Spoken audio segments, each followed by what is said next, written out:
a ver. Creo que ya está transmitiendo, pero me tengo que cerciorar. Yo creo que sí. Ya estamos, Carlos. ¿Sí? Bueno. Buenas tardes, ¿cómo están? Mi nombre es Carlos Chávez. Soy el director del Instituto Peruano de Psicoterapia Humanista.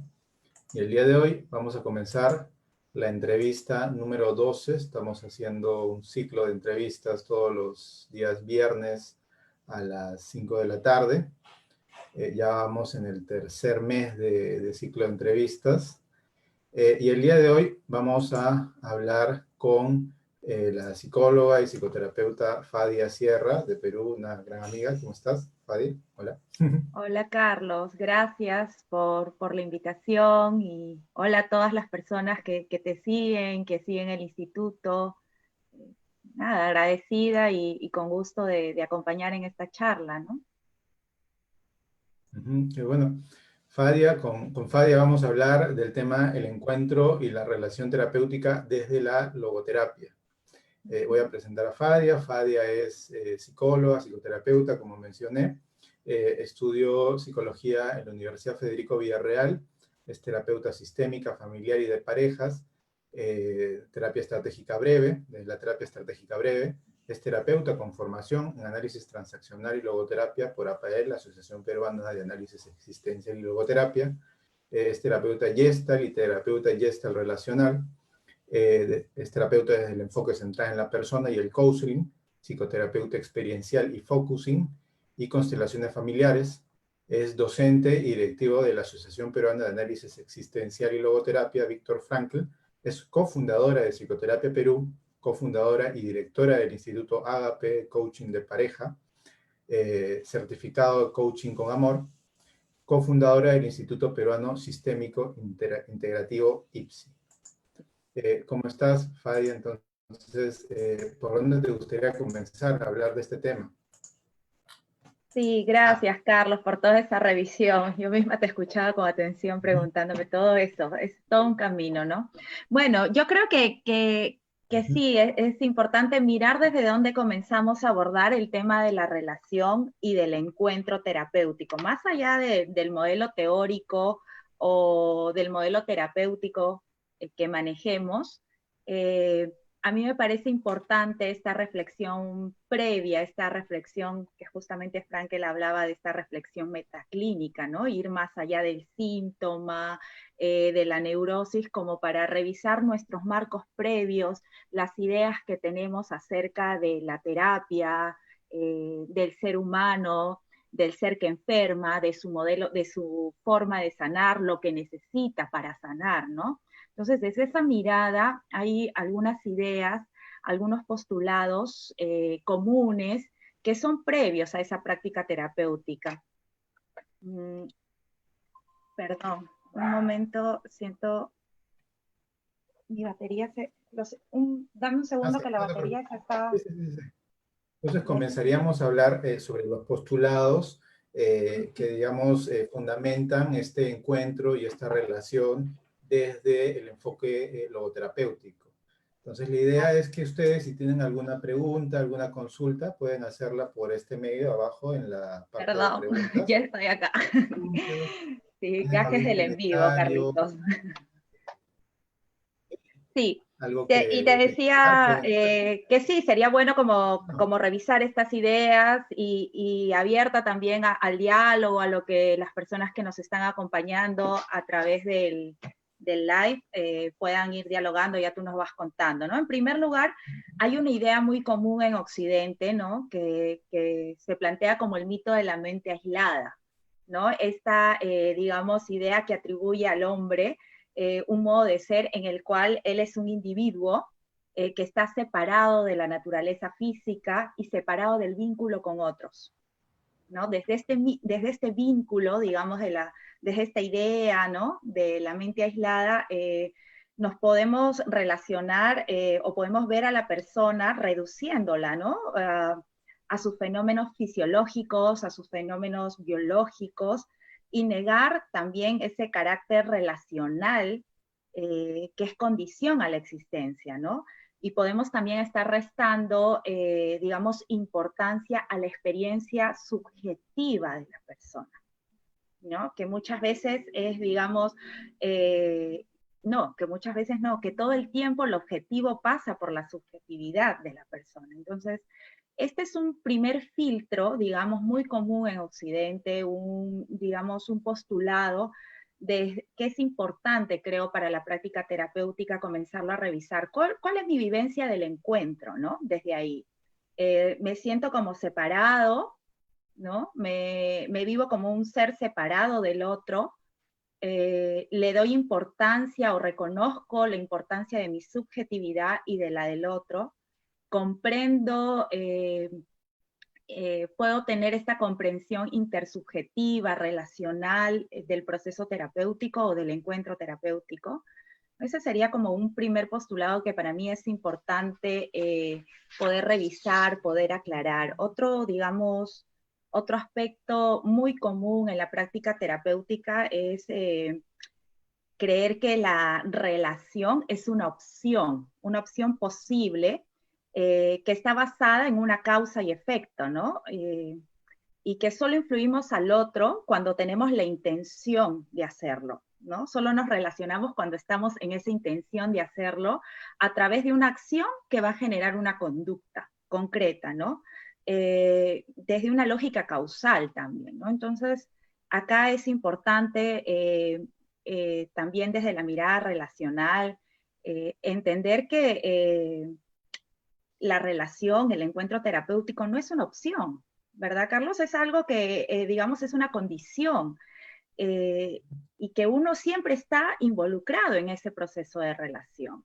Entonces, no podemos no estar en relación, porque esa es nuestra naturaleza misma, y el no relacionarnos, el no comprometernos en un vínculo, muchas veces es la forma que tenemos de estar en relación, ¿no? Entonces, esa es nuestra forma, no significa que no estemos en el vínculo, ¿no? Ya, esto se suma, pues, este postulado de la terapia sistémica, bajo el cual no podemos no comunicar, no podemos no influir, ¿no? Entonces, es importante mirar la terapia, ¿no? O esta influencia que se ejerce en la terapia como un factor activador, como un factor estimulante, ¿no? Pero no como causa de la conducta humana. O sea, yo puedo activar, puedo estimular, pero no soy la causa de que, digamos, yo no soy la causa por la cual hay una reacción, ¿no? Entonces, porque, digamos, la terapia es un proceso que se ejerce o que se debe vivir en libertad, ¿no? Entonces, como estos dos principios o estos dos postulados me parecen importantes como mirar los previos, ¿no? O sea, que podamos irnos comprendiendo o mirándonos desde nuestro ser terapeuta, cómo estamos con estas ideas o, digamos, marcos filosóficos previos, ¿sí? También acá es como importante, ¿no? Esta postura que podemos tener desde una psicología científica, ¿no? Como de observador independiente, como de observador no influenciable, ¿no? Como el psicólogo, el terapeuta, el profesional, que Que no se afecte nada que no se emocionalmente, por afecta, ¿no? Como que entra y sale, ¿no? Entonces, que soy uno como digamos, persona y soy otro en la terapia, ¿no? eso Esa también, ¿no? O idea, sea, ¿no? sí, claro, que podemos ser uno aquí y otro allá, ¿no? Entonces, nosotros hablamos pues justamente desde esta mirada intersubjetiva, ¿no? De que todo el tiempo nos estamos influyendo, ¿no? De que estamos co-creando con nuestros consultantes, pacientes, como nos guste o desde como lo veamos desde nuestros marcos, estamos co-creando este espacio terapéutico. Y tanto como nosotros estamos influyendo, estamos siendo influidos por la relación, ¿no? Entonces, no es que yo entro como observador independiente, ¿no? A ver a mi objeto de estudio, ¿no? entramos como personas y nos vamos relacionando como seres humanos, ¿no? Entonces, esta es una postura que también es importante y que está en muchos modelos teóricos, especialmente en algunos, digamos, modelos que pueden tener como una mirada reduccionista, ¿no? Donde nos fijamos solo en el comportamiento de la persona o solo en el aspecto psíquico, o digamos, o la mirada intrasubjetiva también de la persona o de la terapia, donde, digamos, yo estoy en contacto no tanto con la persona, sino con sus contenidos intrapsíquicos, ¿no? Entonces, digamos, estoy en contacto con sus impases, con, digamos, con, Proyectos, ¿no?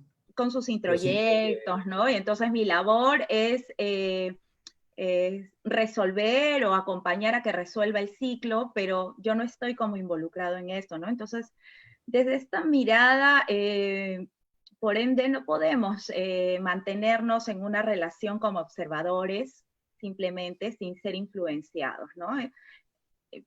Es importante ver que desde esta lógica la relación terapéutica no sería posible, ¿no?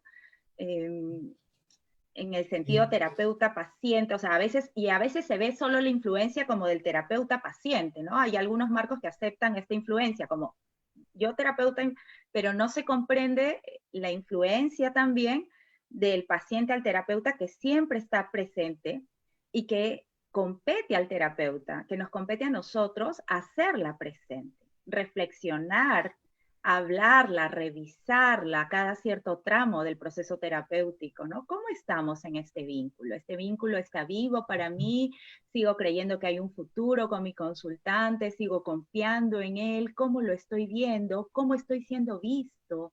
¿No? Toda esta mirada que implica trabajar o mirar como un elemento más del proceso terapéutico y un elemento imprescindible, la relación y el encuentro. ¿Sí? importante porque ahí nos estás hablando de varias cosas, ¿no? De Uh este -huh, giro de paradigma, ¿no? Del paradigma intrapsíquico al paradigma relacional, uh -huh. ¿no? O sea, regresar de nuevo al vínculo, a que una persona como terapeuta puede ser como impactado, ¿no? Esto de lo que hablabas sobre la terapia sistémica, ¿no? Paul Václavic, que decía la imposibilidad de no comunicar. Siempre estamos comunicando al otro con nuestra forma de hablar, incluso en silencio, ¿no? Y un poco que nos hemos olvidado de eso, nos hemos olvidado de esa doble impacto, ¿no? Que el terapeuta también es impactado.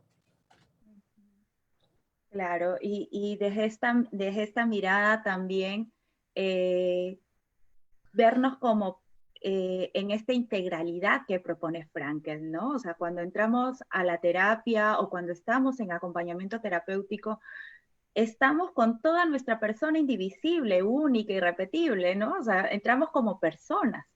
Entonces, entramos desde esta también dimensión, está presente en todo momento, en todo acto de la persona, lo biológico, lo psíquico y lo noético. Y desde lo noético podemos hablar justamente de esa conciencia del otro, de esa conciencia de mí mismo, de esa conciencia de la relación, ¿no?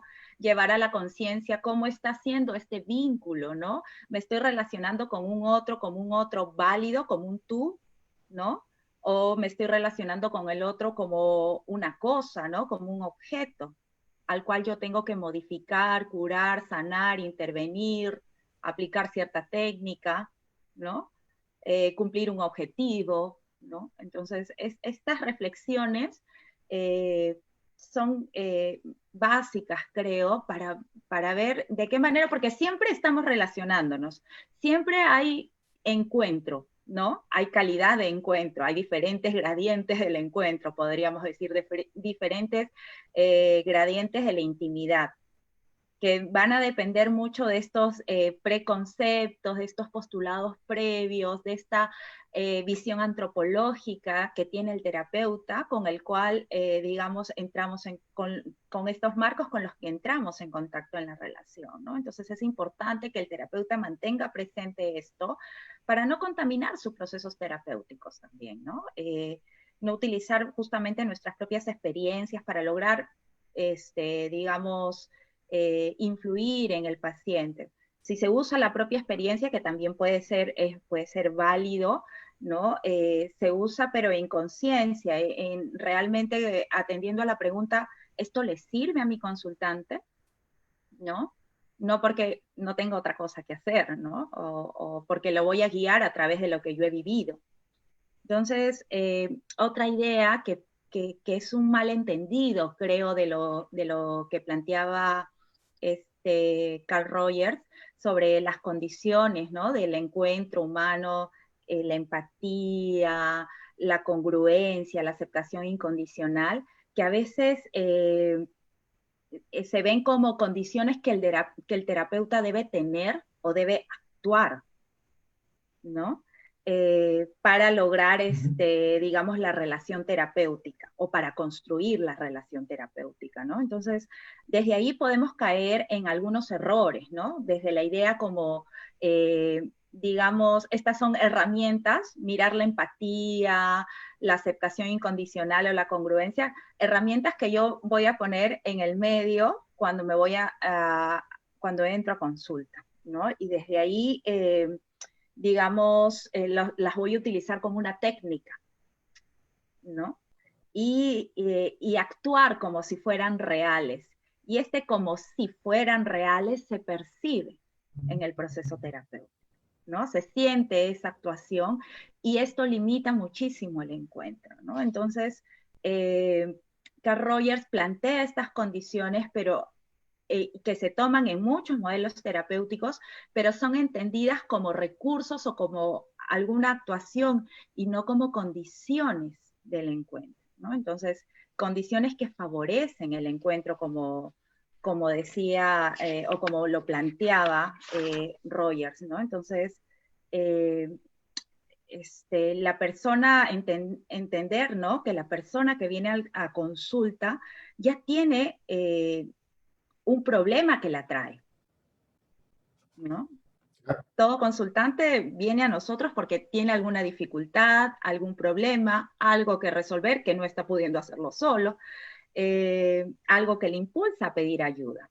Pero tiene un segundo problema, que es poder abrirse, ¿no? Hacia nosotros, ¿no? Y mostrar toda su vulnerabilidad, traernos muchas veces su dolor, su sufrimiento y verse indefenso, verse vulnerable, ¿no? Entonces, entender que la persona ya está viniendo, digamos, con un saco grande, ¿no? De dificultades, y desde ahí nuestro trabajo implica realmente atravesar estas condiciones de aceptación incondicional, de validación profunda, de empatía, de intentar mirar hacia donde nuestro consultante está mirando, ¿no?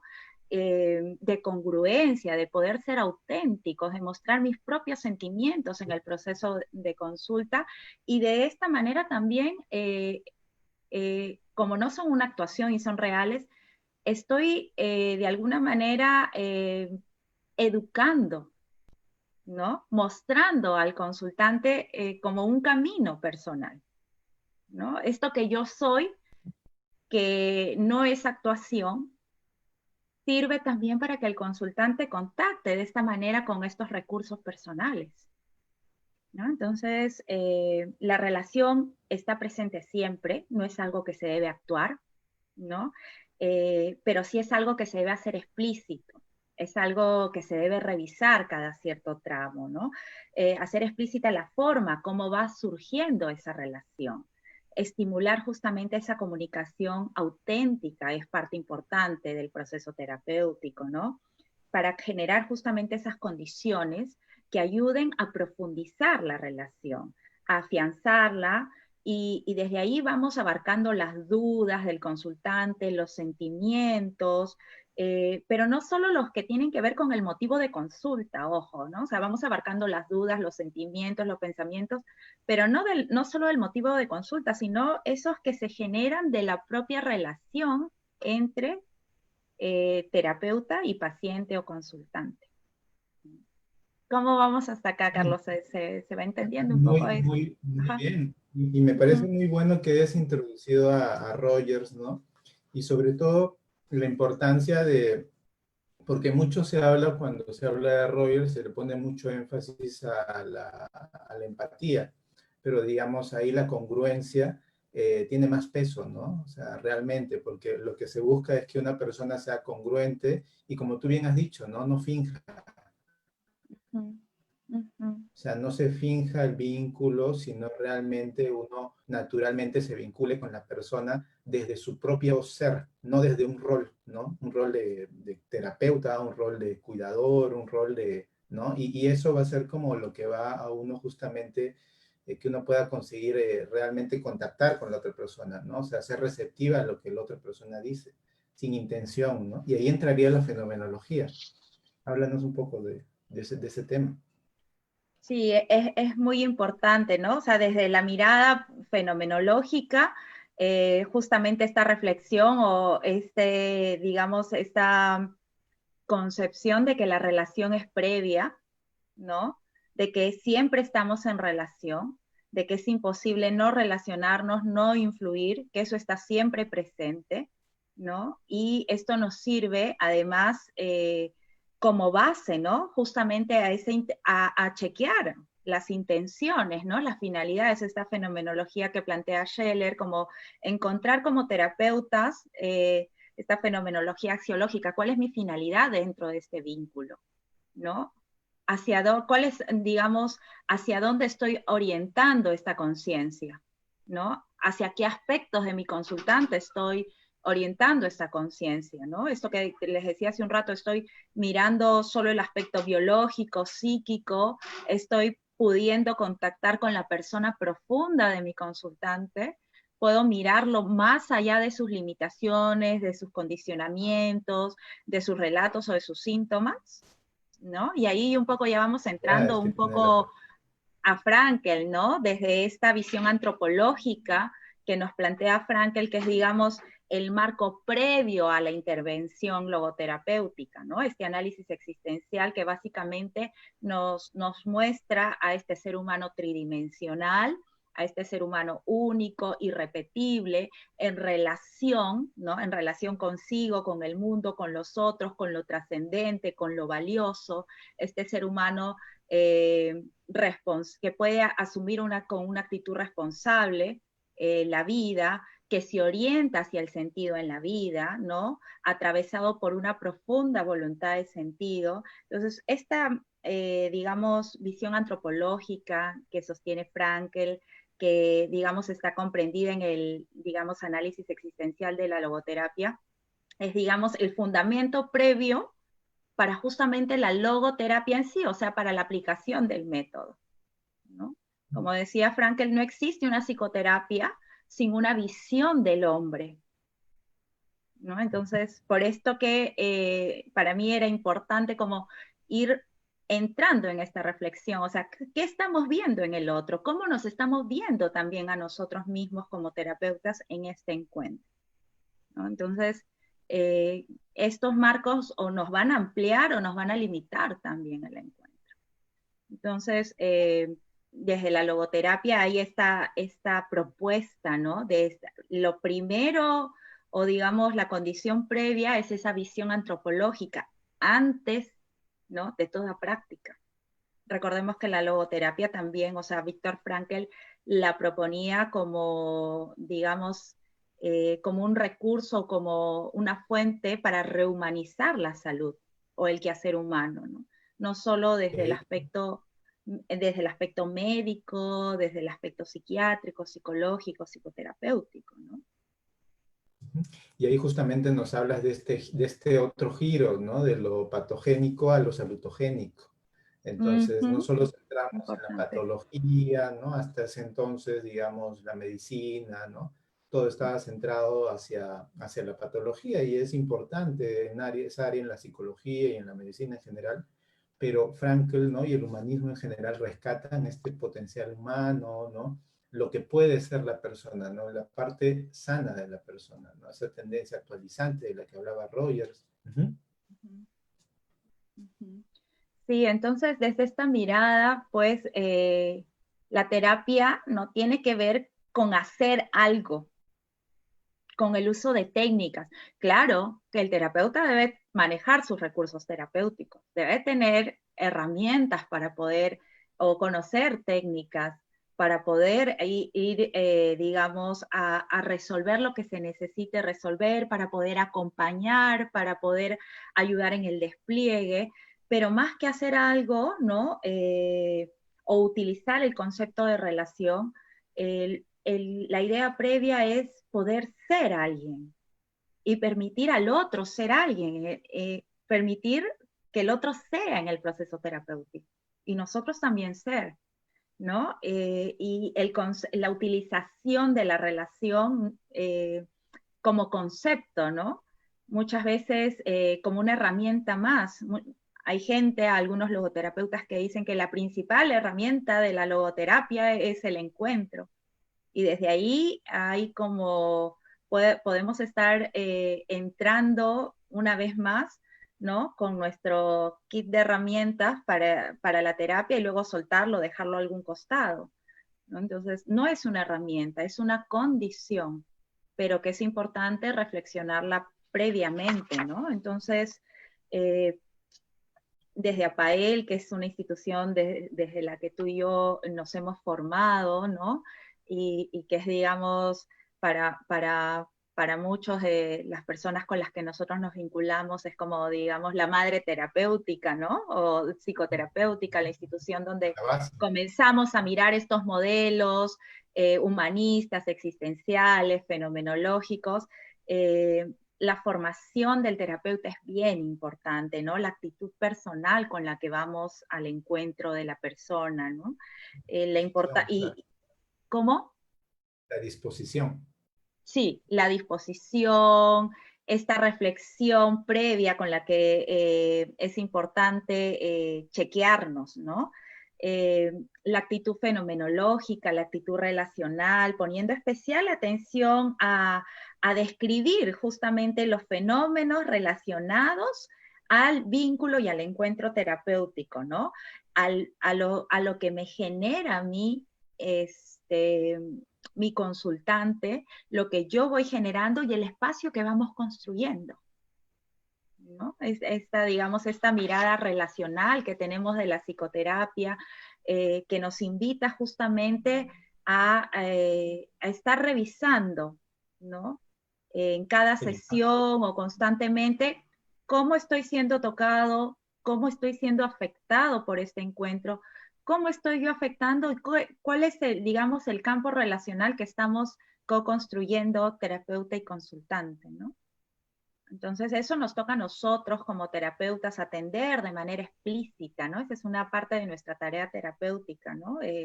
Estas a veces dificultades o impases que vamos a encontrar en el proceso terapéutico, ¿no? Y poder abordarlas.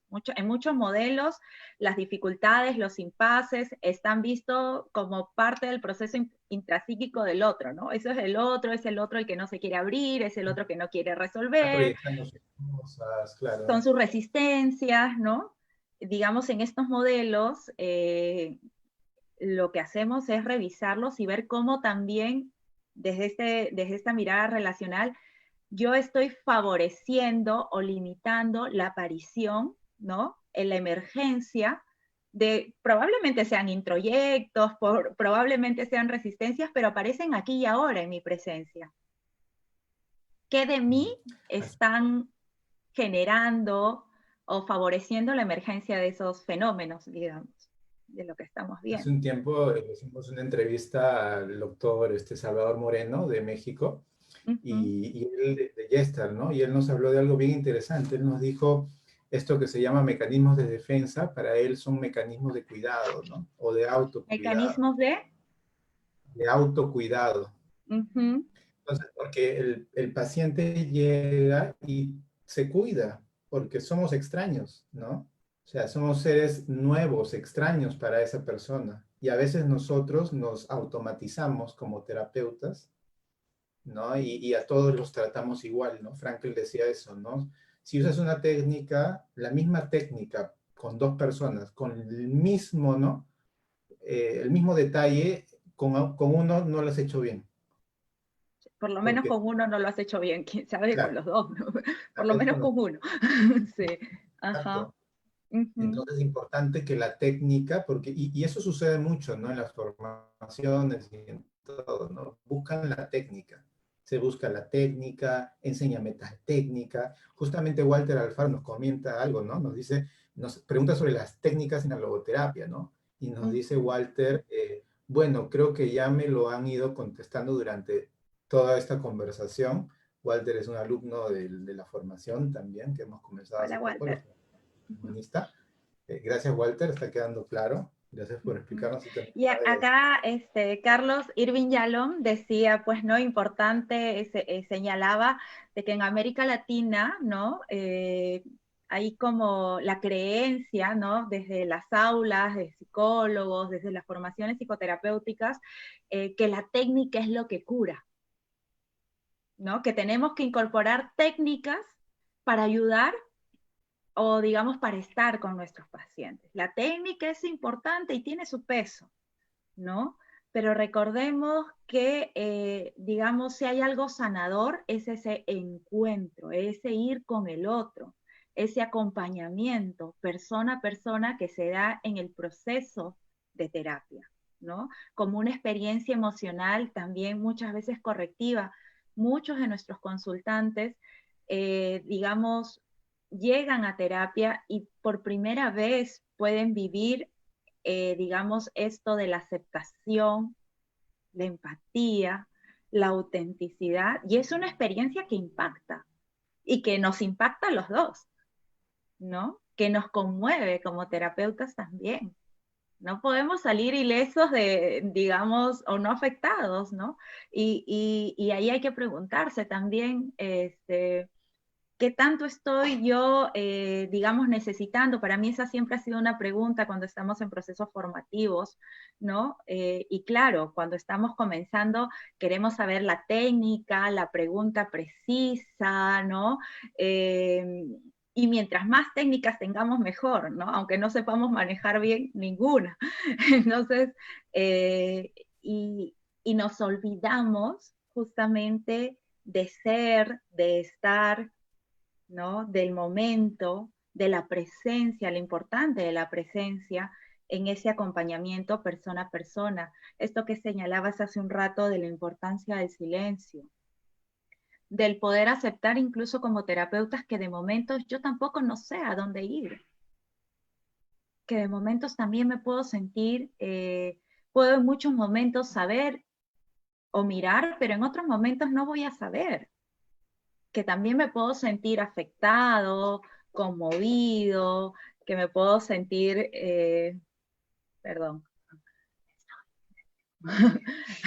sí. andando por allá, que también yo puedo sentirme, perdón, vino mi hijo. Sí, no te preocupes, sí. Claro que No, uno sí me puede... preocupa. Allá.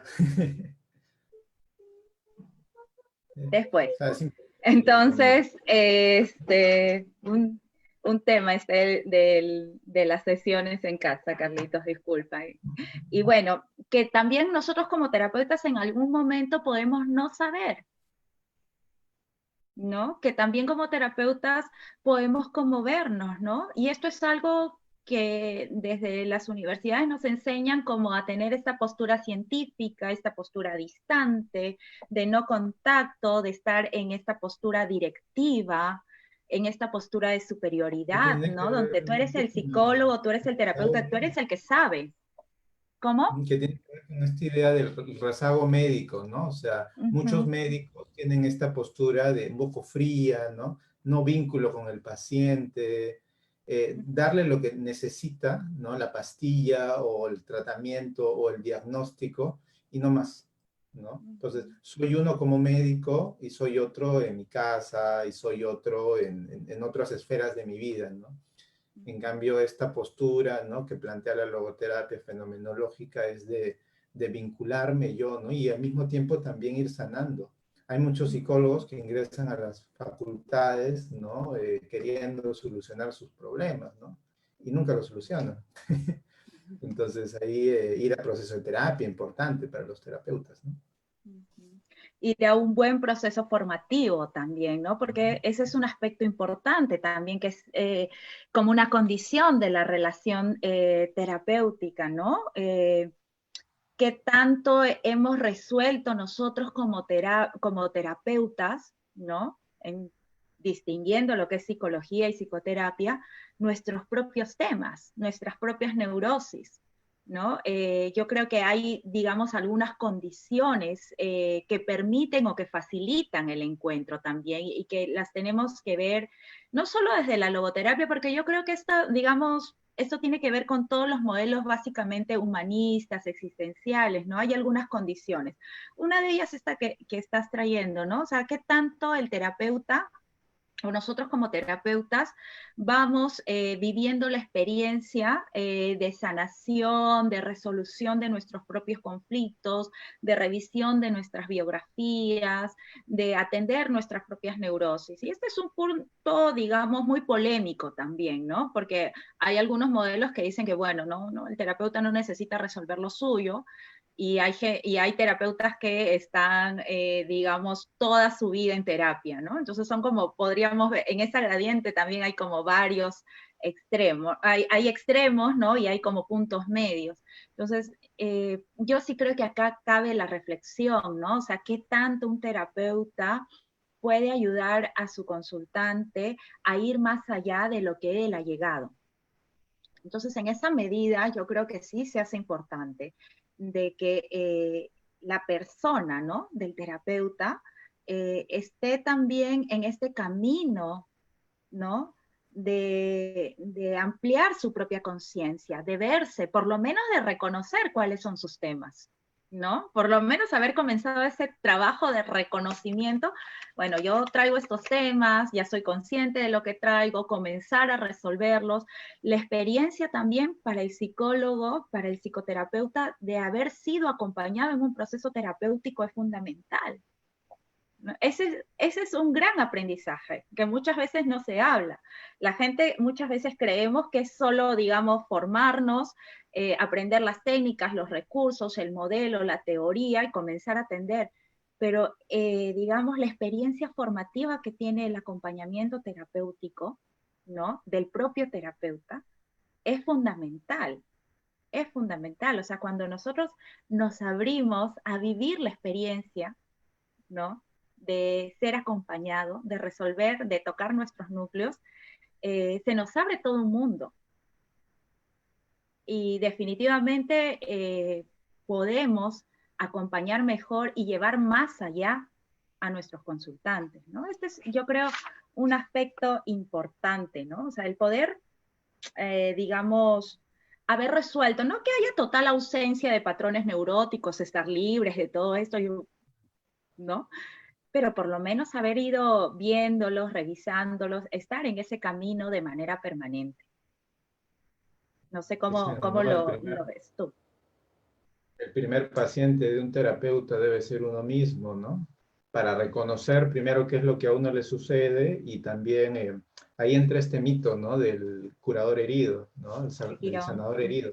Ujú. Quirón, ¿no? Entonces uno no puede sanarse a sí mismo, ¿no? Está mucho este cliché de que si soy terapeuta yo mismo me puedo hacer terapia, pero uno necesita de un otro, porque el otro nos muestra como un espejo lo que nosotros no podemos ver, ¿no? Y nosotros no nos vemos, ¿no? O sea, el más narcisista se ve al espejo 5 minutos al día, o 10 a lo mucho, pero no nos podemos ver, o sea, no nos vemos. Las otras personas nos están viendo. Entonces, si una persona, ¿no? En un proceso terapéutico con otro, es vital, ¿no? La otra persona nos muestra cuáles son los puntos más débiles, ¿no? Y hay que fortalecerlos y curar, ¿no? También las heridas que van apareciendo, ¿sí? Ser consciente, comenzar a cada vez amplificar este aspecto de ser consciente de cuáles son esos núcleos, ir resolviendo digamos, lo que va apareciendo también, ¿no? Porque tampoco nos podemos quedar en esta idea como de tengo que resolver todo para poder estar o para poder ser, ¿no? Pero estar en este camino digamos, de curación, de sanación, ayuda permanentemente, ¿no? Yo creo que otra característica importante, creo, digamos, del acompañamiento, desde la logoterapia, es este interés genuino por la gente. ¿no? Este interés genuino por la persona de mi consultante, ¿no? Frankel va a señalar que la psicoterapia es una relación única de dos variables, ¿no?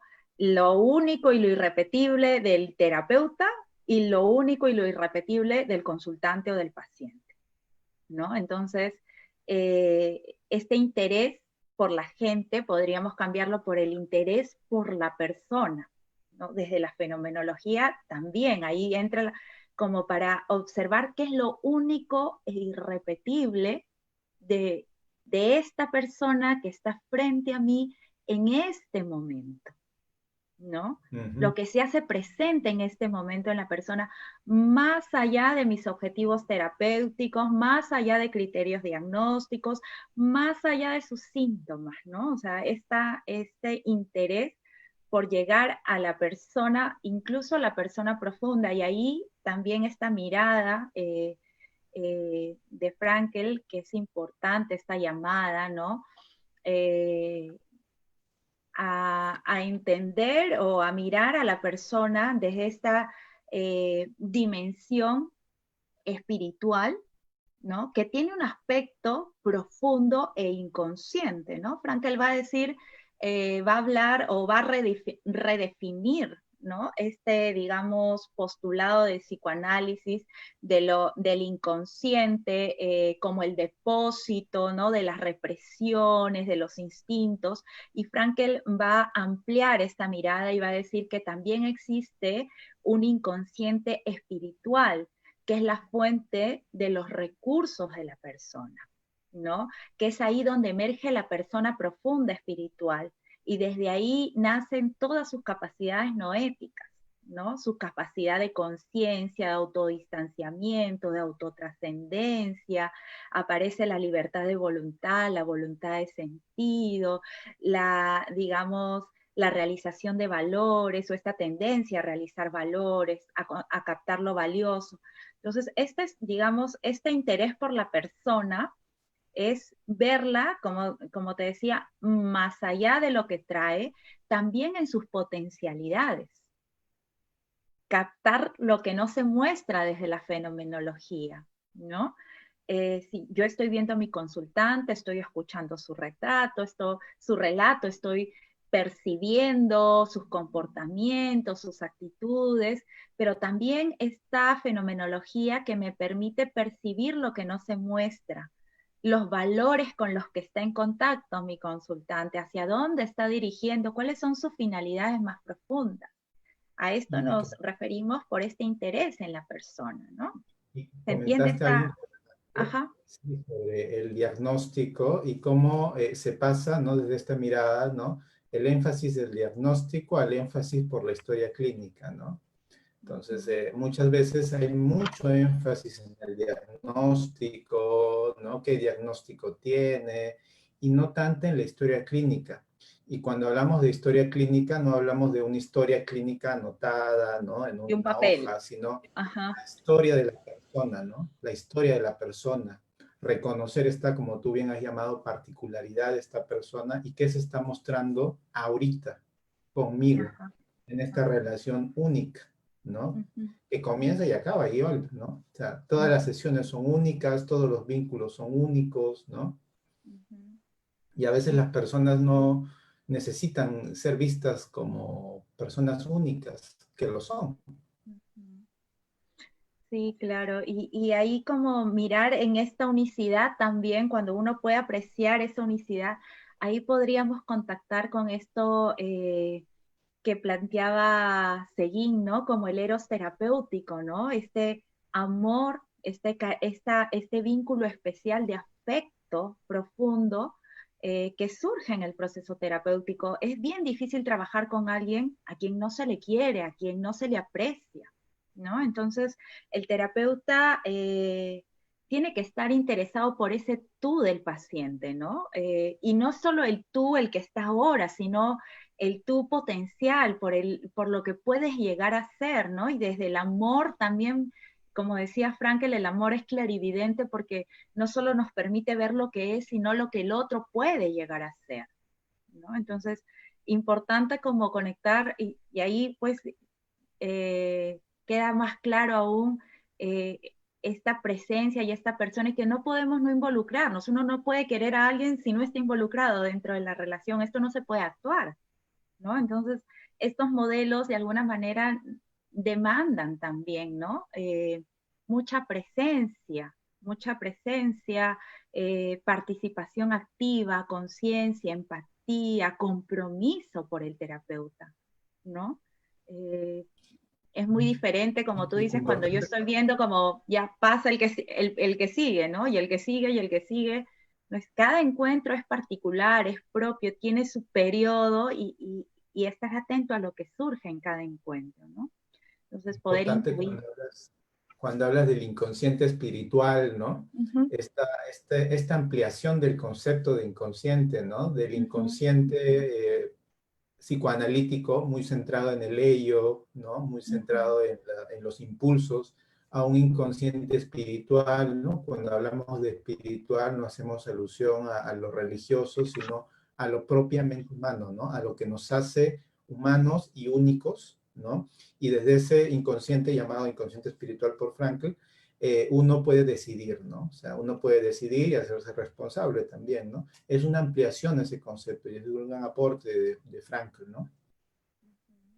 sí, sí, y además que desde este inconsciente espiritual, como lo plantea Frankel, es como la persona profunda, porque también él va a señalar, o sea, que lo inconsciente, digamos, a, atraviesa toda la dimensionalidad de la persona, ¿no? Atraviesa lo somático, lo biológico, lo corporal, lo psicológico, pero también la dimensión noética, la dimensión profunda de la persona, y en esta analogía que él hace como del árbol con sus raíces, con sus copas, ¿no? Donde todo es parte de un mismo fenómeno, ¿no? Lo consciente y lo inconsciente es parte de un mismo fenómeno, pero digamos lo profundo, la parte más profunda del árbol es esa parte que no está en la conciencia, ¿no? Pero que contiene justamente muchas veces lo más esencial de la persona.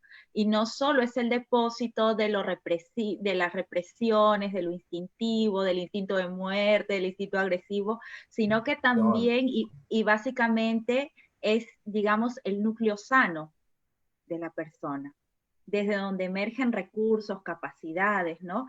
Y poder ver desde ahí también, o sea, el logoterapeuta eh, debe apuntar a desplegar esa parte, digamos, a esa dimensión, apuntar a desplegarla, ¿no? A que surja, a que se muestre en el proceso terapéutico, ¿no? Porque esta parte no podemos de alguna manera explorarla, pero sí podemos permitir que se muestre, evocarla, ¿no? Entonces, hay otra condición que me parece importante señalar o rescatar del acompañamiento desde la logoterapia como una condición importante, que es la libertad, ¿no? Tener digamos, desde la logoterapia manejamos un marco teórico que permite que el paciente, que el consultante, que el terapeuta se comunique libremente, ¿no? Entonces, recordemos que la efectividad de un proceso terapéutico no depende tanto de un marco teórico específico, sino de qué tanto este modelo ayuda o permite al consultante ser libre en el proceso terapéutico, ¿no? Si el paciente no se puede comunicar libremente, entonces la terapia no va a ser, no va a llegar a un buen puerto, ¿no? Es una condición importante. Entonces la terapia se tiene que dar en libertad. Y si se ve esta libertad, si se comienza a restringir, si el consultante se comienza a sentir o se comienza a vivir como restringido en este acompañamiento, el proceso no va a evolucionar. Entonces es importante también este chequeo como terapeutas del vínculo, que tanto estamos permitiendo la libertad de nuestro consultante. Y no es la libertad solo para decir o para hacer, sino la libertad para ser, qué tanto estamos activando también la libertad de nuestros consultantes para tomar postura, ¿no? Frente a lo que le está pasando, activando la libertad de nuestros consultantes eh, para responder, para, digamos, para elegir, ¿no? Entonces la libertad va en todo sentido, desde la comunicación, pero también desde este despliegue o potencializar su libertad unida a la responsabilidad, ¿no? Estas son condiciones importantes de la logoterapia, ¿no? Rollo May va a decir que la terapia es hacer al otro libre. Y entonces, ese es un punto que para nosotros es trascendental. Recordemos estos objetivos de la logoterapia, ¿no? O sea, que la persona sea consciente, ¿no? Que sea responsable, desde ahí ejerza su libertad y que realice el sentido, ¿no? Son tres como, a pesar, bueno, hay diferentes autores y más desarrollos, pero son como tres objetivos básicos, ¿no? Ser consciente, ser libre y responsable a la vez y desarrollar el sentido, ¿no? Entonces ahí es como, esta condición me parece bastante importante desarrollarla, recalcarla, que tanto estamos propiciando, contactando con la libertad en el encuentro terapéutico.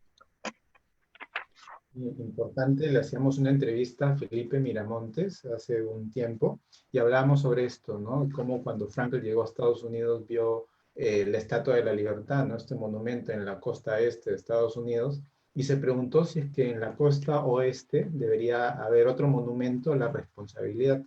Uh-huh. Y es claro, ¿no? O sea, las dos tienen que ir de la mano, ¿no? O sea, son una sola, ¿no? Ejercer, como tú bien has dicho, la libertad desde la responsabilidad.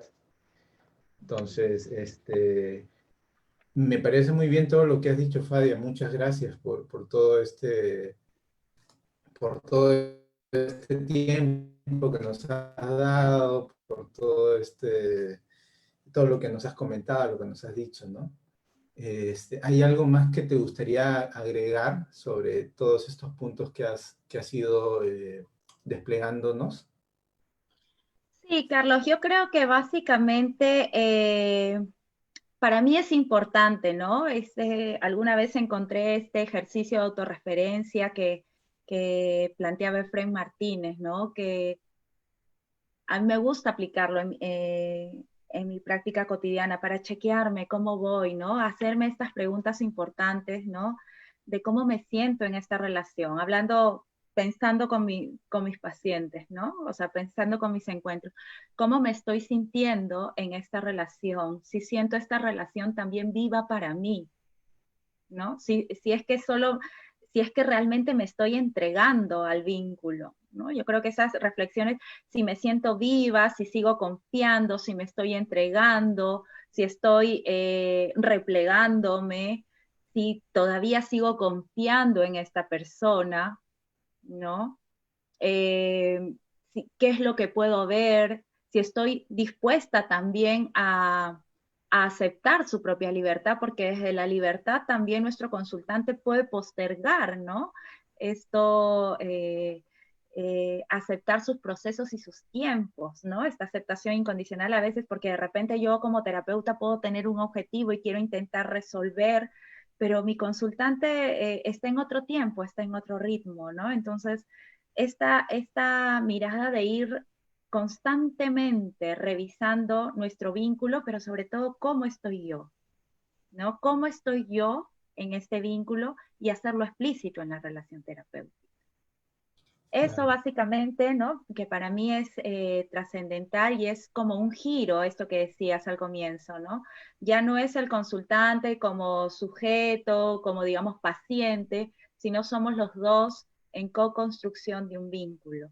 Entonces yo no puedo alejarme como persona, como científico, como especialista, estoy involucrado todo el tiempo y hacer consciente esto ayuda muchísimo a nuestros procesos y a nuestro desarrollo personal también como terapeutas.